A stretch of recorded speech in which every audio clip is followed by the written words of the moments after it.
Hi.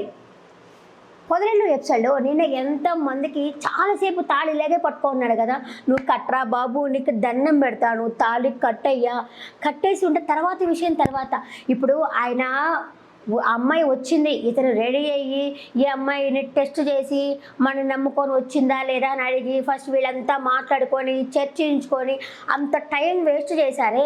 అప్పటికి తాళి పట్టుకొని వాళ్ళ అమ్మ వాళ్ళు వచ్చి దబక్కుని డోర్ తీసుకొని వస్తారు కదా, అప్పటికైనా సరే గబగబ తాళి కట్టేస్తే పని అయిపోద్ది కదా.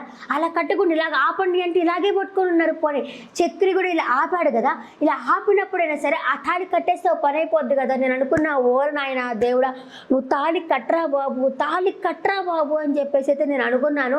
అసలు నిన్న కూడా తాళి కట్టలేదు. ఇంకా ఈ రోజు విషయానికి వస్తే ఈరోజు కూడా తాళి కట్టలేదు ఆయన. కట్టే పొజిషన్ కూడా వచ్చినాడు కానీ అమ్మాయి ఏమో అలాగే చూస్తుంది, కట్టన్నాడు కానీ అలాగే ఆలోచిస్తున్నాడు కానీ, ఒరే కట్రా బాబు, నువ్వు ముందు తాళి కట్టు, తర్వాత విషయం తర్వాత. నాకైతే నరాలు పగిలిపోతుంది, ఫ్రస్ట్రేషన్ వస్తుంది. నువ్వు తాళి కట్టరా నాయన, నీకు దండం పెడతాను రా దూత, నువ్వు తాళి కట్టరా అనేసి నేను కూడా అనుకున్నాను. ఇలా ఎంతమంది అనుకున్నారో చెప్పండి. అసలు ఎంత తెలుసా, ఒరే దండం పెడతాను రా, ముందు తాళి కట్టరా, తర్వాత విషయం తర్వాత, ఏమైనా సరే తర్వాత చూసుకుందాం రా అని చెప్పేసి అనుకుంటే కట్టలేదు.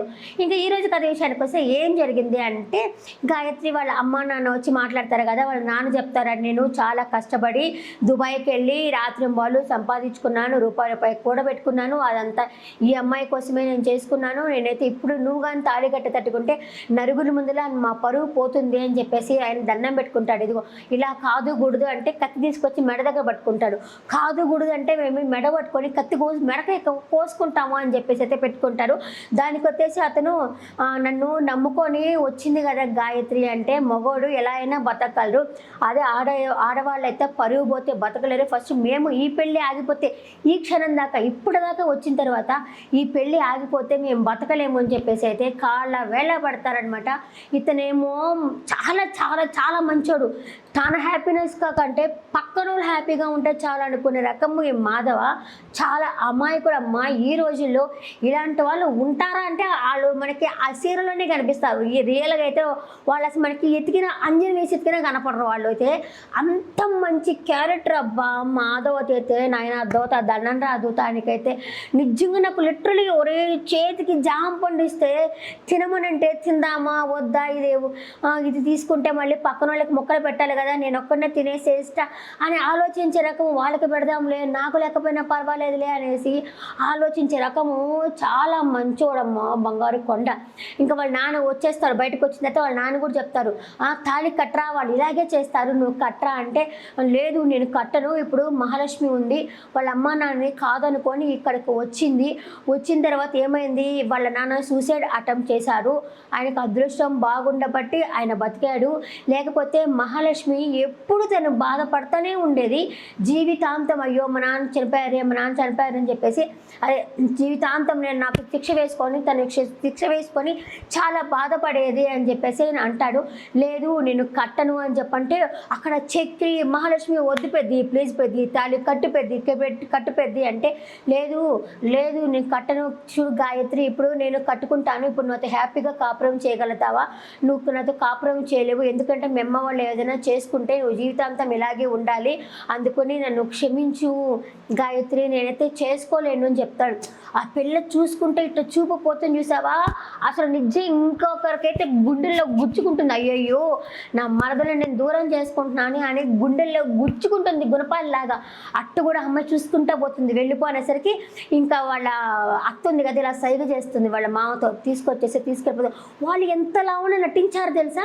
వాళ్ళ నాయన కూడా చెప్తున్నారు, ఒరే వాళ్ళ మాటలు నమ్మకరా, నువ్వు నమ్మద్దు, వాళ్ళు అలాగే చేస్తారు, వాళ్ళు కిలాడి కంత్రి వాళ్ళు నమ్మకు అని చెప్తున్నా కూడా అబ్బే ఎవరి మాట వినేదే లేదు. నా మాట శాసనము, నేను మంచోడిని, నేను ఇలాగే ప్రూవ్ చేసుకోవాలా, నేను మంచితనంగానే ఉండాలా అని చెప్పి తనకు తానే శిక్షించుకుంటున్నాడు. వారి అమ్మ జీవితం అన్నట్టు అనిపించింది నాకైతే. వాళ్ళైతే తీసుకెళ్ళిపోయిన తర్వాత ఇతనైతే చాలా బాధపడతా ఉంటారు. సరే ఇంక అయిపోయింది కానీ పడుకోండి అని చెప్పని అంటాడు మాధవ వాళ్ళ చక్రి వాళ్ళతోటి. ఏంటన్నయ్య ఇలా చేసావు నువ్వు, ఎందుకు ఇలా చేసావు నువ్వు అని చెప్పి చక్రి అడుగుతారు, కేశవ అడుగుతారు, ఎందుకు ఈ త్యాగం నీకు అని చెప్పేసి అడుగుతారు. మహాలక్ష్మి అడుగుతుంది. ఎవరైనా సరే ఎవరు ఏం అడిగినా సరే వాళ్ళ అమ్మ వాళ్ళు చనిపోతా అని చెప్పినారు, అది నా వల్ల కాదు, నేను తీసుకోలేను, నేను ఇలాగే బతికేస్తాను, అయినా పర్వాలేదు నేను ఇట్లాగే ఉంటాను అంటే ఎందుకు అంత త్యాగం, ఎవరి కోసం అంత త్యాగము?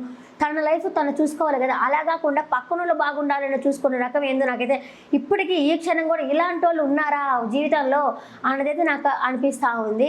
ఇక ఈ అమ్మాయిని తీసుకెళ్ళిపోతారు కదా, గాయత్రిని తీసుకెళ్ళిన తర్వాత గాయత్రి మీద చంప చల్లమంటుంది వాళ్ళ అమ్మ. కొట్టేసి ఏంటి ఇది, ఏం చేసావు నువ్వు, ఇది ఇట్లాగా చేసావు, మమ్మల్ని చంపగా తింటున్నావు నువ్వు అని చెప్పి తిట్టుంది. తిట్టినాక వాళ్ళ నాయన అయితే కాళ్ళు పట్టుకుంటాడు, కాళ్ళ మీద పడి గాయత్రి కాళ్ళ మీద పడి నీకు దండం పెడతానమ్మా, ఈ పెళ్లి మాత్రము చేసుకో, మమ్మల్ని ఇలా చంపబాక, నువ్వు నిన్ను కన్నందుకు మాకు శిక్ష అనుభవిస్తున్నాం మేము, ఈ పెళ్ళి ఎలా అయినా చేసుకో, మా పరువు దీవాక అని చెప్పేసి ఆవిడ కాళ్ళ మీద పడి దండం పెట్టుకుంటాడు వాళ్ళ నాన్న. అప్పటికి గాయత్రి ఉండి ఏంటి నాన్న మీరు మాకు నా కాళ్ళ మీద పడ్డం ఏంటి నాన్న అని చెప్పి అడుగుతుంది. అడిగితే అదంతా అంతేనమ్మా, నా వల్ల కావట్లేదు, నువ్వు ఇంత చేస్తావు నేను అనుకోలేదు, పెళ్లి వాళ్ళకి ఏం సమాధానం చెప్పాలి, ఇంత జరిగినా కూడా ఏం చెప్పాలి అని చెప్పేసి ఆయన అయితే కాళ్ళ వేళ పెట్టుకుని పడతారనమాట.